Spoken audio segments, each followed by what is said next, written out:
Welcome back, everybody, to another deep dive. Today, we're heading over to Jamaica, Okay. specifically between 2015 and 2016, Right. when the island was dealing with, they called it the bad gas saga. Yeah. And, maybe some people remember it, all those reports of cars having trouble and investigations. Uh-huh. So we've got a bunch of articles and reports about it. Wow. And we're going to try to figure out what happened, why it was so important, and what it means for fuel security. Okay. Not just in Jamaica, but, anywhere, really. Yeah, I think it's a really interesting case study because it shows how vulnerable our fuel supply chains can be. Yeah. Even in systems that we usually trust, Exactly. To really understand the impact, let's imagine we're someone living in Jamaica back then. Yeah, okay. So you go fill up your tank at the gas station like you normally do. Yeah. Go about your day, and then suddenly your car starts sputtering and jerking. Maybe even completely stops. Yeah. And now imagine that happening to hundreds, even thousands of people across the island. It was complete chaos. Yeah, I can imagine the frustration and fear. Oh, yeah. People need their cars for work, for family, for their daily lives. Right. And then suddenly they can't rely on them anymore and nobody knows why. And that's where the mystery really starts. Yeah. 17 gas stations were shut down, which is a huge number. Yeah. And even after all the investigations, they still couldn't figure out what the problem was. Really? The Petroleum Trade Reform Committee, they couldn't pinpoint the exact contaminant. Yeah. Or even where it came from. Wow. So was it intentional sabotage, a bad batch, or something else entirely? They just didn't have the answers. It's interesting. Even the Bureau of Standards Jamaica, the BSJ, Yeah. they admitted they didn't have the authority to find the source of the contamination. Really? Think about that. The agency that's supposed to be in charge of quality standards couldn't figure it out. It shows a real gap in the system. Okay, so let's talk about how this affected people. We know that 31 motorists didn't get any compensation. Oh, wow. Simply because of all the confusion surrounding it all. Yeah.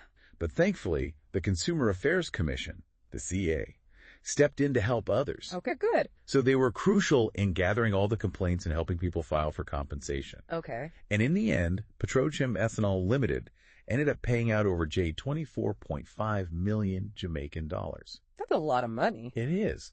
But was it really enough to cover all the damage? Was it even an admission of guilt or just damage control? That's a good question. I know, right? One report by the Petroleum Trade Reform Committee talked about how easy it is for, well, let's just say unsavory characters to get involved in the petroleum trade in Jamaica. So does that mean there's a chance this wasn't an accident at all?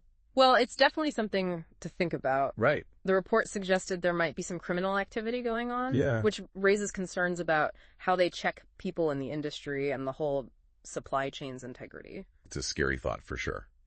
And speaking of how the government reacted, the energy minister, Philip Paulwell, didn't waste any time. He quickly set up the Petroleum Trade Reform Committee and called for stricter rules, even criminal charges. Yeah, I can see why this wasn't just about cars breaking down. It was about public safety, consumer trust, and the reputation of the whole fuel industry in Jamaica. Absolutely. And agencies like the BSJ and NEPA. The what? Those are the National Environment Planning Agency. Yeah. They were involved, but as we've seen, they didn't have much power to really control the industry. Yeah. Right. And then later, Professor Winston Davidson, who was the chairman of the BSJ, revealed some pretty shocking stuff. He said the fuel could have been contaminated even before it got to Jamaica. Whoa. Really? Yeah. That's crazy. Which adds a whole other layer of complexity to this, don't you think? Absolutely. It shows how global these fuel supply chains are and how hard it is to make sure the quality is good at every stage. It even raises questions about international cooperation and responsibility. Okay, so we have this lack of clear answers, a system that's struggling to keep up, and people's lives being disrupted. Right. So what I'm wondering is, did anyone actually face any consequences for what happened? Well, that's a really good question. And to be honest, it's not that straightforward. Really? Yeah, even with all the investigating and the government trying to make stricter regulations, there weren't any big prosecutions or convictions because of the bad gas. So even with all the evidence, nobody was really held responsible. Yeah, it's tough when you're dealing with these complex supply chains and gaps in regulations. It's really hard to pinpoint exactly who's at fault and then build a strong enough legal case against them. It's like a puzzle with some pieces missing. Right. There's a problem, but you can't quite complete the picture. Exactly. And when there are no clear answers and no one's held accountable, people start to lose trust and rumors start flying. Yeah, that makes sense. This whole incident really damaged the public's trust in the fuel industry. It raised a lot of questions about how consumers are protected. So Petrojam Ethanol Limited paid out over $24.5 million. Right. But they said it was a goodwill gesture, not that they were admitting any guilt. Uh-huh. So does that mean they could just walk away from the whole thing? Technically, yes. By calling it a goodwill gesture. Right. They avoided any legal responsibility for the contaminated fuel. That doesn't seem quite fair, given all the damage and disruption it caused. It's definitely a controversial point. Yeah. Some people thought it was the best way to quickly compensate victims without getting stuck in long legal battles, while others saw it as a way for them to avoid taking full responsibility. So it sounds like this whole saga became a warning. Yeah. It showed that consumers need to be more careful, right? Absolutely. It emphasized how important it is to be informed, know your rights, and take steps to protect yourself. Like keeping good records of your fuel purchases and car maintenance. Yeah. That could be really important if you ever need to file a claim or get some kind of resolution. It's like that saying, if it wasn't documented, it didn't happen. Right. Good documentation could have meant getting compensation versus getting nothing at all. Exactly.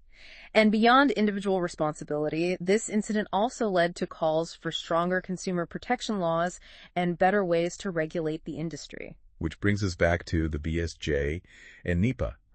We know they were involved, but as we discussed, their authority and resources were limited. Right, and that's a key point here. Yeah. Having regulations written down isn't enough. Right. You need the resources, the expertise, and the legal framework to actually enforce those regulations and make sure everyone follows the rules. It's like having a security system but forgetting to turn it on. Exactly. It's there, but it's not actually doing anything. Right. And this applies not just to Jamaica, but to any country that relies on these kinds of complex supply chains. So, what were some of the lasting effects of this whole thing on Jamaica's fuel industry? Did it lead to any major changes or reforms? Well, it was a real wake-up call, that's for sure. Yeah. In the years after, there were some pretty big changes to make the fuel industry stronger. Okay, good. And to try to prevent something like that from happening again. Like what? What did they change? Did the BSJ get more power, for example? They did. One big change was that they updated the Petroleum Quality Act, which gave the BSJ more control over monitoring and regulating the whole fuel supply process. Okay. This included stricter penalties for companies that didn't follow the rules. So no more pretending they don't know where the bad gas came from. Exactly. The changes were designed to close those loopholes and give the BSJ real power to hold the industry accountable. Good. For the quality of the fuel that reaches consumers. Were there any other changes? Anything to help protect consumers if something like this happens again? Yes. They pushed for more transparency in the fuel sector. Okay. This meant making fuel testing results public and improving communication about any potential fuel quality problems. That's a big step towards empowering consumers, isn't it? Absolutely. It gives them the information they need to make smart decisions about where they buy their fuel. That's good. And there were also talks about setting up a better system for compensating people who are affected by fuel quality problems. Right. But those discussions didn't immediately lead to any changes in the law. So it sounds like this whole bad gas saga, although it was a tough time for a lot of people, actually forced Jamaica to face some of its weaknesses and take steps towards making the fuel industry more secure and accountable. Yeah, I think that's a good way to put it. Right. It showed that they needed a multifaceted approach. Right. One that involves stronger regulations, better enforcement, more transparency, and greater consumer awareness. And what about other countries? Did this have any impact beyond Jamaica? It definitely raised awareness in other Caribbean nations about how important fuel security is. And the need for countries in the region to work together to address vulnerabilities in the fuel supply chain. So this incident served it as a warning? Yes. Prompting other countries to examine their own systems and make sure they have the right safeguards in place. Exactly. It showed that problems with fuel quality can have widespread consequences. Right. Affecting not just individuals, but also tourism, transportation, and the entire economy. We've talked about a lot today. We have. From the initial chaos of all the car troubles to the investigations, the government's response, and the long-term effects. Yeah. What stands out to you as the most important lesson from all of this? I think the key takeaway is that fuel security is everyone's responsibility. Okay. It's not just on the government or the industry. Right. Consumers have a role to play too. So it's about building a system where everyone works together. Exactly. A system that is resilient and transparent and holds everyone accountable for ensuring the quality and safety of the fuel we all depend on. Well said. And as we wrap up our deep dive into the bad gas saga, I'd like to leave our listeners with something to think about. Okay. How does this incident connect to what's happening in the world today? Especially with all the concerns about energy security. Right. And the difficulties of maintaining reliable fuel supplies. Exactly. It reminds us that we can't just assume our fuel systems will always work perfectly. Yeah. We need to be vigilant, transparent, and always striving to improve them.